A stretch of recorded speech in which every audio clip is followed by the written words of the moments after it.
नमस्कार दोस्तों, आप सभी का हमारे YouTube चैनल पर स्वागत है। दोस्तों, आज मैं कक्षा 6 व 7 के विद्यार्थियों के लिए प्रवाह हिंदी कार्य पुस्तिका में कार्यपत्रक नंबर 14 से लेकर कार्यपत्रक नंबर 20 तक संपूर्ण हल लेकर आया हूँ। तो आप वीडियो को अंत तक देखिए। और आप लोगों से एक विनती है कि अगर आप हमारे चैनल पर नए हो तो वीडियो को लाइक कीजिए, चैनल को सब्सक्राइब कीजिए। कार्यपत्रक नंबर 14, दिए गए वाक्यों को सही क्रम में लिखिए।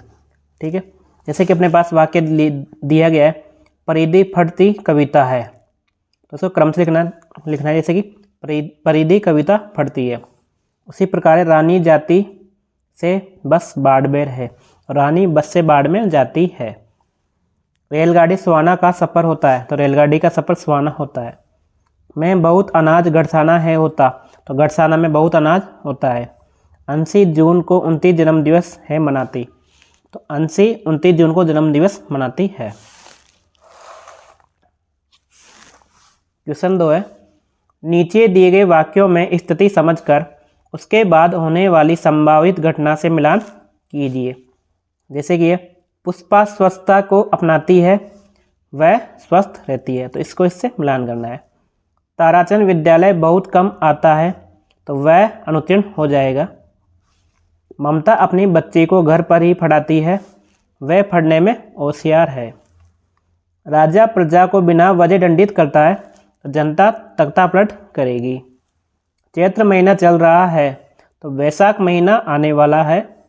अनूप के पैर में चोट लग गई, तो अस्पताल जाना जरूरी है। इनको इनसे मिलान करना है।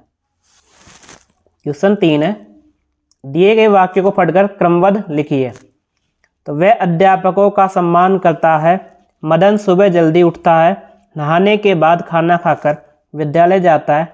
वह प्रातः 7 बजे नहाता है, इसलिए अध्यापक भी उसे बहुत प्रेम करते हैं। वह मन लगाकर पढ़ता है।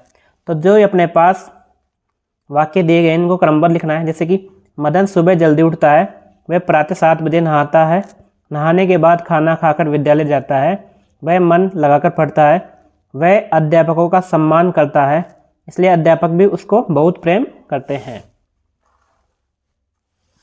क्वेश्चन 4 है, आप सुबह 8 बजे से 10 बजे तक क्या क्या करते हैं, क्रमबद्ध लिखिए। तो मैं सुबह 8 बजे दूध पीता हूँ, 9 बजे तक विषयवार पाठ याद करता हूँ, उसके बाद अपनी किताबें बैग में रखता हूँ, वह खाना खाता हूँ तथा 10 बजे स्कूल जाता हूँ। कार्यपत्रक नंबर 15 है, सांबा नगर में एक बुद्धिमान व्यक्ति रहता था, उसका नाम श्याम सुंदर था। उसी नगर में एक शरारती बंदर रहता था, वह नगर के लोगों को तंग करता था। कभी उनका कोई सामान ले जाता था, तो कभी बर्तन, खाना, कपड़े आदि। सभी लोग उससे परेशान हो गए थे। एक दिन श्याम सुंदर ने बंदर को लालच देकर पकड़ लिया और जंगल में छोड़ आया। उसके बाद सभी आराम से रहने लगे। तो ऊपर दी गई कहानी को पढ़कर प्रश्नों के उत्तर दीजिए। तो देखो, यहाँ पे खालिस्तान था, नगर में बंदर रहता था, तो सांबा नगर में बंदर रहता था, तो यहाँ पे क्या रहेगा, सांबा पर टिक करना है। सभी बंदर से परेशान थे। क्वेश्चन 2 है, नीचे दिए गए शब्दों में से उचित शब्दों का प्रयोग करके रिक्त स्थान भरिए। सामने की बेल में अंगूर लगे हैं। देखो, बेल में क्या लगते हैं, अंगूर लगते हैं। आम तो आएगा नहीं यहाँ पे, ठीक है ना। धरती तवे की तरह तप रही है। सभी डिब्बों पर एक जैसा निशान है। लोमड़ी चतुर जानवर है। बुद्धिमान व्यक्ति का क्या नाम था, श्याम सुंदर। श्याम सुंदर ने बंदर को कैसे पकड़ा, बंदर को लालच देकर पकड़ा।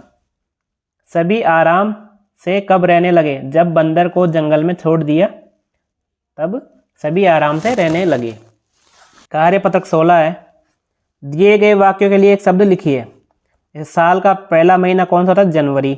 हमारे पिताजी के पिताजी क्या कहलाते हैं, दादाजी। जिस दिन स्कूल बंद रहता है, रविवार होता है या अवकाश होता है। जहाँ 4 रास्ते मिलते हैं उसे बोलते हैं चौराहा। बारिश के बाद आसमान में 7 रंगों का समूह क्या कहलाता है, इंद्रधनुष कहलाता है। नीचे दिए गए अनेक शब्दों के लिए एक शब्द पर सही का निशान लगाइए। छोटे भाई को कहते हैं, क्या बोलते हैं, छोटे भाई को अनुज। जहाँ अनाथ बच्चों को रखा जाता है वो क्या बोलते हैं, अनाथालय। 3 रंगों के मेल को कहते हैं तिरंगा।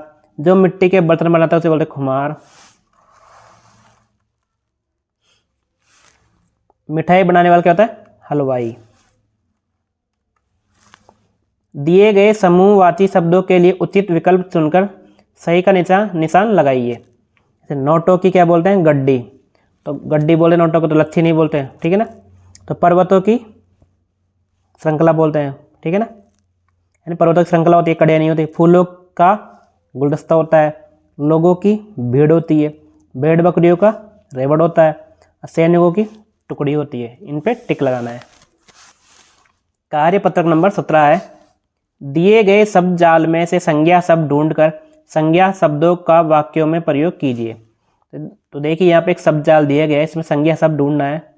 संज्ञा आएगा आगरा, बैल, गधा, शेर, मछली, सलगम, आग। तो इनका वाक्य में प्रयोग भी करना है। जैसे आगरा शहर यमुना किनारे बसा है। बैल खेत में हल जोतने का कार्य करता है। गधा एक मूर्ख जानवर है। शेर जंगल का राजा है। मछली जल की रानी है। सलगम की सब्जी बनती है। उसने आग पर चावल पकाए। दिए गए संज्ञा शब्दों से वाक्य को पूरा कीजिए। तो अपने पास इस बॉक्स में संज्ञा शब्द दिए गए हैं, उनसे वाक्य को पूरा करना है। जैसे यमुना के किनारे दिल्ली बसा हुआ है। नर्मदा और गोदावरी भारत की नदियां हैं। डल झील श्रीनगर में है। भारत की राजधानी नई दिल्ली है। जातिवाचक संज्ञाओं में से सही संज्ञा शब्द चुनकर नीचे लिखे वाक्यों को पूरा कीजिए। जैसे इस बॉक्स में किसान, हाथी, वृक्ष और शहर। जंगल का सबसे बड़ा पशु कौन सा होता है? हाथी होता है। लकड़ी वृक्ष से प्राप्त होती है। कोलकाता भारत का प्रसिद्ध शहर है। किसान खेत में हल चला रहा है। क्वेश्चन 4 है, समूहवाचक संज्ञाओं को चुनकर वाक्य पूरा कीजिए। छत्ता, श्रृंखला, दल, काफिला। तो मधुमक्खियों का छत्ता सहतूत के पेड़ पर लटका हुआ था।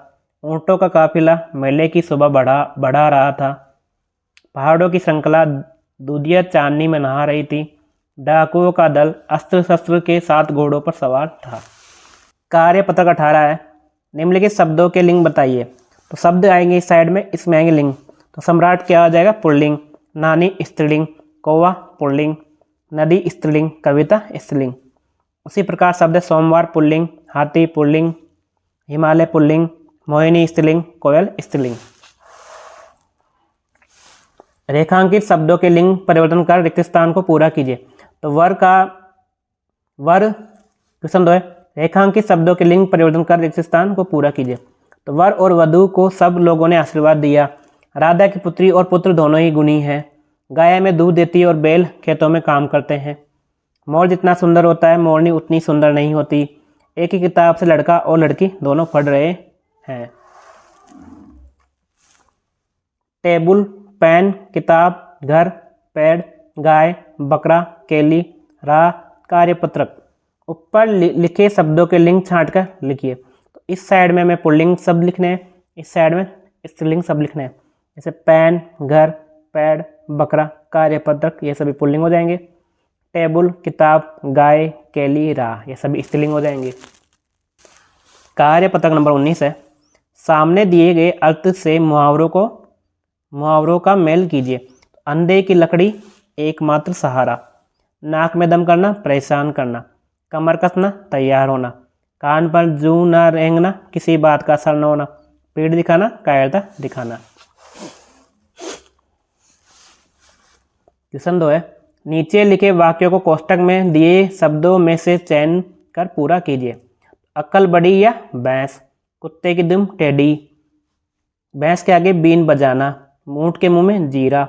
बंदर क्या जाने अदरक का स्वाद।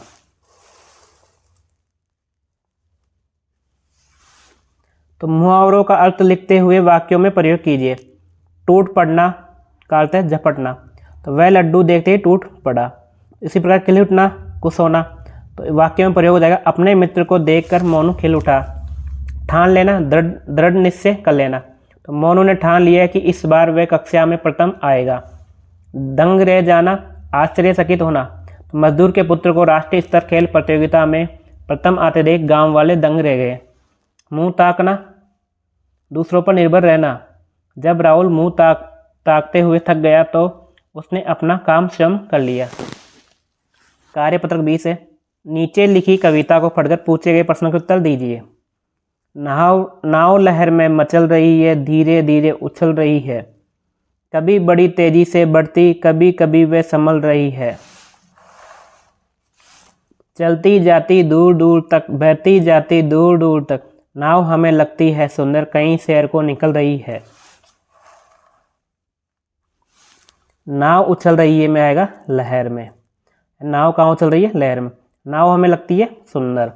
नाव कहाँ के लिए निकल रही है? नाव शहर के लिए निकल रही है।